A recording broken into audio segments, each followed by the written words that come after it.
Welcome back, and this is time for 1.2. A big protest took place in Delhi on Manipur conflict. The protest was organized by Manipur Innovative Youth Organization and United Kakching Students at Jantar Mantar. For now, Manipur is peaceful and no major incident of violence has taken place. It's like a frozen conflict.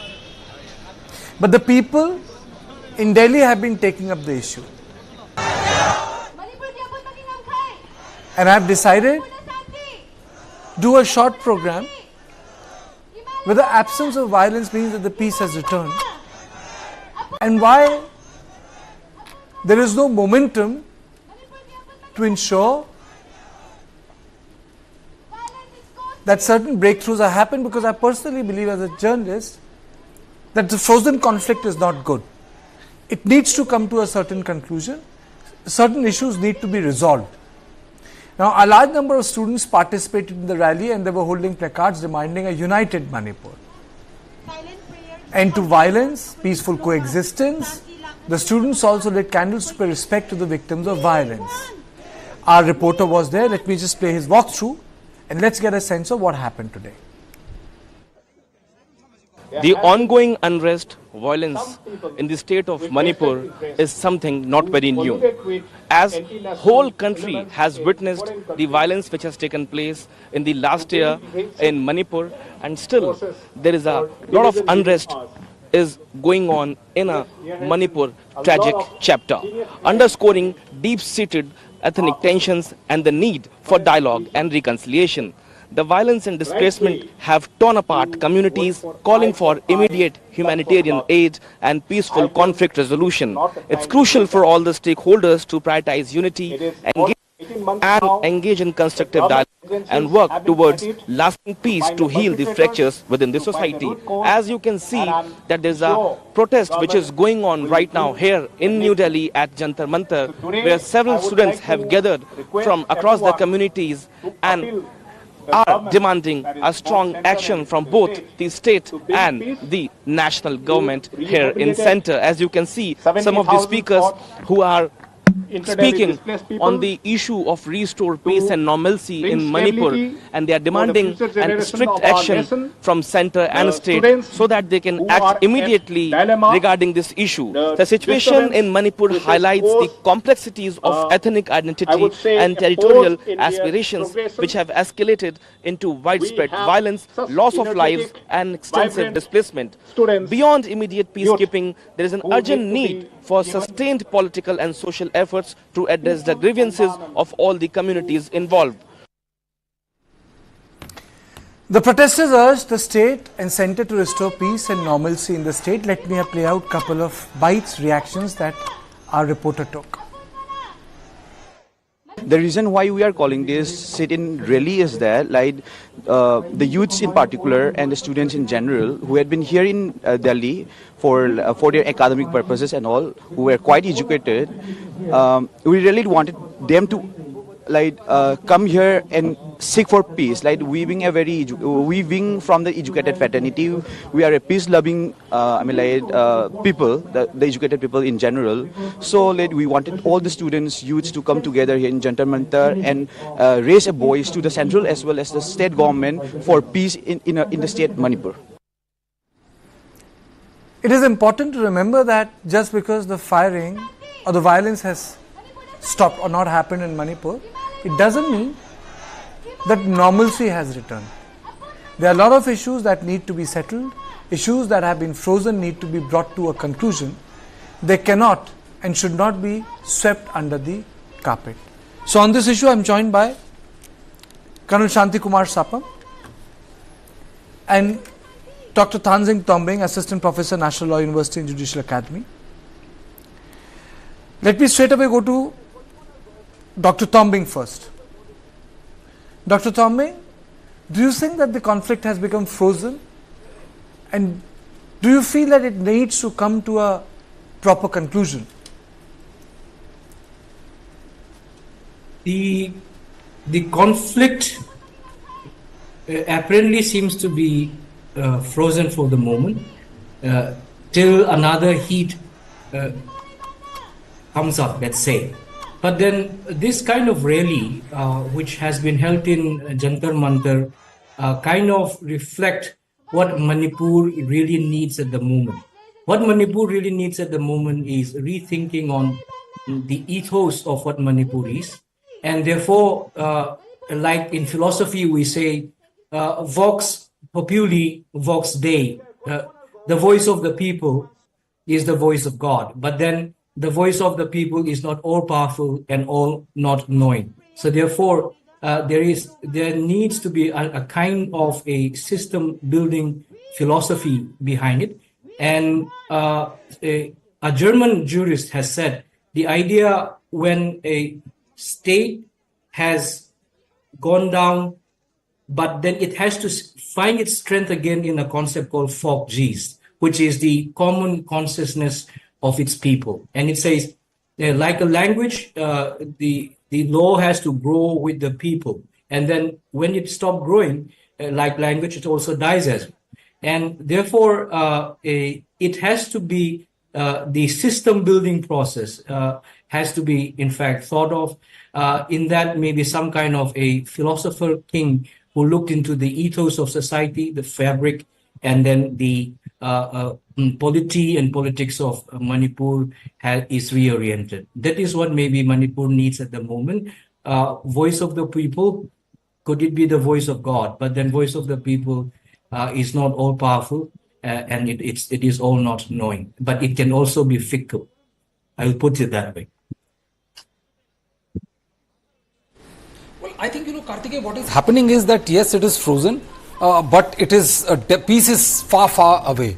The fact is that the government has not been able to, get one of the most key issue, which is getting both the cookies and the Meiteis to sit on one across the table and thrash out issues. They have not been able to effect a series of change which would signal a shift as far as the political environment and the situation down at the ground zero of Manipur is concerned. They have not been able to provide a sense of security to both cookies and Meiteis also, that the situation might return to normal and they don't need to hold on to that gun which has been looted from the armory or sourced from across the border to save themselves or save their kith and kins. I think a lot of messaging needs to go simultaneously before the people of Manipur can actually get up and say or realize that that the situation is returning to normalcy. Until that happens, as it's just turned out to be a very complex scenario unfolding for the last 16 months now, and the sooner the better. Otherwise, by every passing day, the situation is going to turn from bad to worse and not showing any kind of upward movement. Mr. Sapam, I think today you went for the protest there. I think you were one of the speakers there. I went for the protest. Yeah, you went for the protest. Yes. So my question was, what were the issues did you take up with the students there? The issues of basically the students. They were it was a peaceful rally requesting the center and the state government to proceed for dialogue, and the dialogue which were held before, it was not it did not happen as the way we were expected. We all expected. So basically, children basically they are all fed up with this fight and things like that. So they also took up and said, okay, let's do something. Let's do a peace rally so that Manipur comes to normalcy once again, and we all live in harmony. But Karthikeya ji, one thing which I would like to say is, in Manipur, the cabinet as such, the cabinet ministers, when the leader is not accepted by the cabinets or the MLAs, either they resign or the portfolio or they walked out or something like that. But nobody has resigned from the cabinet post. Everyone is functioning in that way. That means I do not know whether, but when it came to dialogue for Delhi, they were not sitting together. So there's a dichotomy, as far as the cabinet post is concerned, they are functioning well under the Chief Minister, Mr. Bire. But when it comes to the Delhi and for the negotiation and all dialogue, and they were not sitting together. So it's a big question, and it strikes me, since I have been telling from before that the people of Manipur, whether Kuki, Meitei, or Naga, they all want peace. They all want peace to come in Manipur, peace to prevail, and all to live in harmony. But some forces are compelling the elected members or those representatives not to they are directing this way and that way. This is what I feel. I don't know, Dr. Tombing, what he would feel, but I feel that this kind of thing is happening. So I get many calls from my my Jawans, my colleagues, and things like that, and find that nobody wants peace, and it's very touching. Then one of the Kuki boy, he told me that Saab, once this thing is over, I will work with you again. This is what he said. It touched my heart. He said that once the trouble is over, the class is over, I will work with you again. This is what he said. Very touching. Mr. Tombing, I think Mr. Sapam was being subtle. He said there are forces which are not letting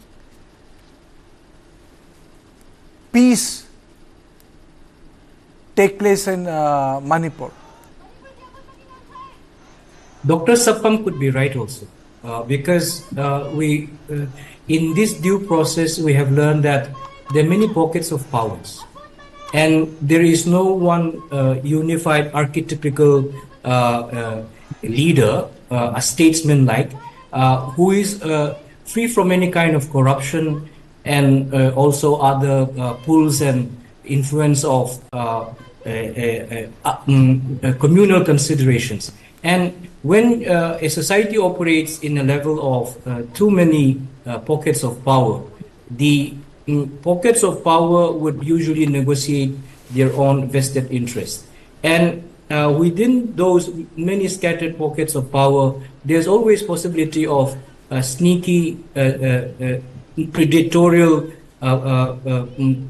persons who may actually influence the voices of the people. So therefore, for example, this protest is by the youth, and I don't think this protest would in any way look into the communal divide. But since youth are more idealistic than most of us grown up, they might have conceptualized a more ideal idea of Manipur. So the young person who was interviewed, if you look at him, maybe he did not lay it out properly, but his idea was a very inclusive concept of youth who are well versed, who are educated, and then who have seen better world and who would want to see better world for Manipur. Something like that. Yes. I think Dr. Tombing, I think the issue which I would say the elephant in the room is that there is a line of control, that ceasefire line, the division physical division that has happened in the state, which is unprecedented. I don't think in any other state it has happened and stayed there for so long that homogenization of space has taken place. It would happen during riots. People would say in Mumbai after riots, the population, the societies would change hand. तो एक मोहल्ले में आप minorities हो जाते थे, दूसरे मोहल्ले में दूसरी community हो जाते थे. This ghettoization is probably something which is unprecedented. Yes, very unfortunate. Yes, I agree. In fact, when this mayhem first started, I had one interview with Professor Yanglin. He's a Meitei person, professor in TIS. At that time, the issue has run into 1 month or 2 months. And I have met him for the first time, but when we met, our actual concern was the youth actually. And we were very concerned about how it might scar their memories of their neighbors. And I'll tell you, I'm in the academic. My students can be from any community. I have students in the past from Meitei community also. And they fondly remember me. But like Owner Sapam has said, in the context of the Kuki army personnel who said, "I'll work with you again."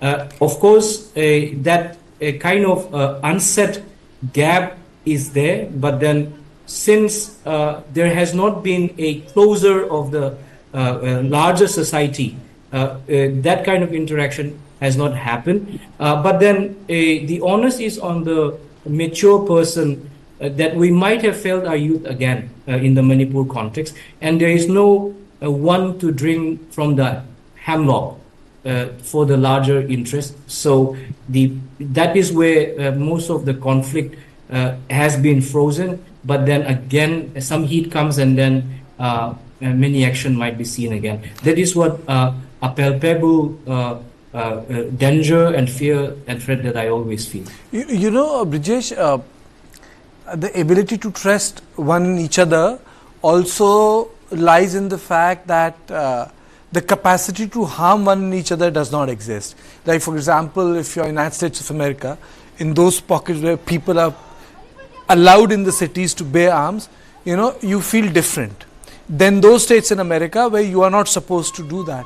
Similarly, with so many weapons floating around in Manipur, I personally feel that any sort of a push for any dialogue would be meaningless in long run until and unless the entire state, both sides are de-weaponized, completely de-weaponized, and the bearing of the arms solely becomes the responsibility of Indian Army, police, Assam Rifle, whoever is in charge. It should stay with the security forces. Well, Kartikeya, you know, we have been discussing this for almost 16 months now. That, you know, that one of the first and foremost or surer sign of the fact that Manipur is actually returning to normalcy will be the de-weaponization. And I have always been of the opinion that the fact that these many weapons are out there in hands of people is also a clear reflection of how much they trust the state police, how much they trust the Indian Army and the security forces. Because everybody wants to feel that, you know, that in a time of crisis, when he's being attacked, he's in a position to defend his family. And that is also a very worrying sign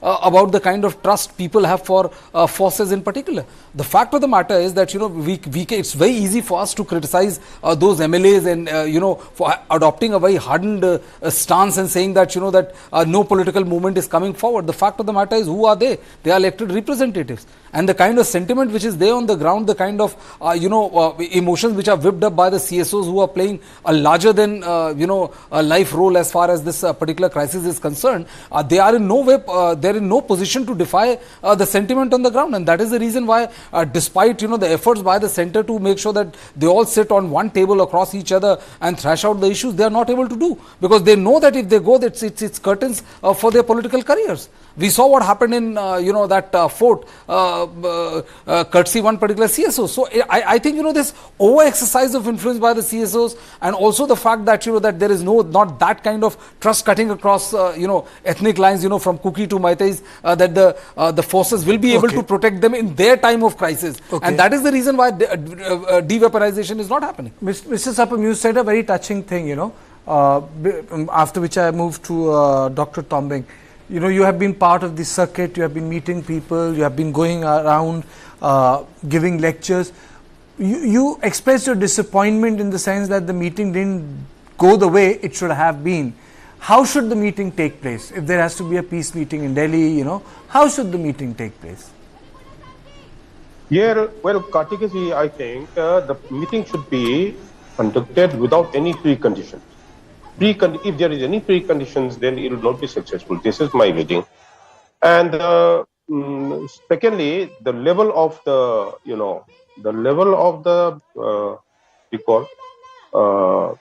meeting. I'm talking about conducting, the person who's conducting. I think it should be of higher level, basically. That is what I feel.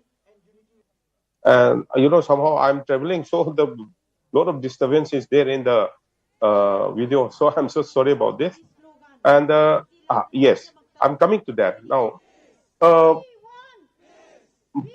first thing, the most important thing is no precondition should be there for any dialogue. They all must sit. It is not only when there is any clash takes place in Manipur, all the communities, everybody suffer. It has to be all representative from all different communities should be there, and they should be talked out over there. They should be, all the differences should be discussed, and final decision, or it may take time. There's no problem, but then starting should be there in a proper way. This is what I have to submit. Okay, so Brijesh, Colonel says that it should be without precondition. If you recall, when the conversation took place in Home Ministry, I think it took place in one of the buildings next to Khan Market. But when they went back, a lot of press releases came from the state. And then the precondition came. So if the precondition is there, how do you expect any conversation to continue? See, I think, what happened at that meeting was, more of a getting to know each other. And, usually what happens is that, the bureaucracy won't have any kind of meeting until unless there's some sort of conditions. But I think it's a long haul.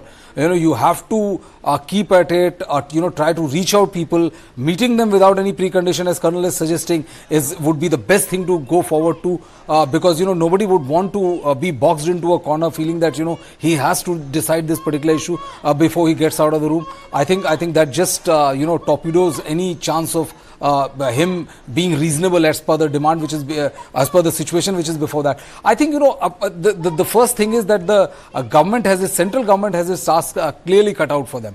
It is to make an outreach which is very, very genuine to both ethnicities. It's not like one ethnicity is grieved and the other ethnicity is very happy. It's like cookies are only at the receiving end and Maithis are extremely happy at the situation which is unfolding. Nobody would want to be living in a particular state which is seeing these many people out in tents and all. I think the outreach has to be all encompassing and very effective and very genuine also. It must not be just talking just for the heck of talking. And in the end, I thank you, Colonel Sapam and Dr. Tomming.